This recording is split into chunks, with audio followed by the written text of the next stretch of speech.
Hey, this is Matt Baker with TulsaWorld.com/SportsExtra here with Barry Lewis. It's week 5 of the high school football season. Barry, district play opened last week. What were a couple surprises to you?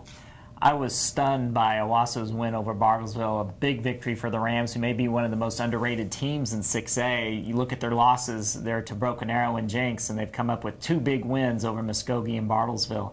And also, Verdigris has come back in the last 90 seconds to beat Tahlequah Sequoyah, which was ranked number 3. That really surprised me as well. And Matt, what potential upsets do you see this week? Well, I think the game to watch is the one I'm going to be at. It's Coweta and East Central. Coweta I had been down on a little bit earlier this year, but they certainly opened my eyes last week, a 54 win over a pretty good Claremore team. So that's one to keep an eye on, although East Central's got a ton of talent at the skill position. So that should be a tough game and a close one.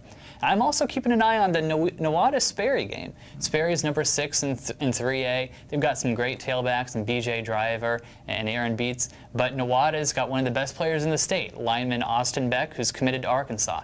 Let's see if Austin can handle a really good offensive team. Other than Austin Beck, give us a couple more players to watch in week 5, Barry. At Broken Arrow, Tigers quarterback Archie Bradley goes against his former Muskogee teammates. Archie's been on the winning side in this series the last 2 years, even though the teams have split. Archie, when he's with Muskogee, threw a winning TD pass in the last play to beat Broken Arrow 2 years ago, and last year he helped the Tigers beat Muskogee. So that'll be an interesting matchup. And another key player will be Owasso quarterback Kason Key going to Enid, another tough challenge for the Rams. That's one of this week's top games, Owasso at Enid.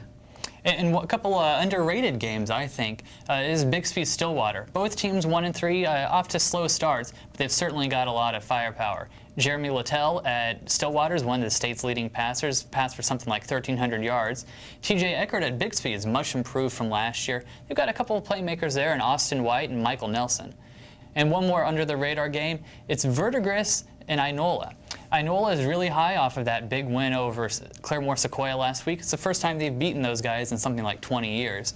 But Verdigris, again, we talked about them earlier. They've got that huge win over Tahlequah Sequoyah. A lot of talent on the Cardinals team. It'll be interesting to see who prevails this time. And Verdigris is finding a way to win in the last moments of a game, the last 2 weeks. And Jacob Smith for Inola, what an awesome game he had last week with over 300 yards rushing. He looks like he could be an emerging star.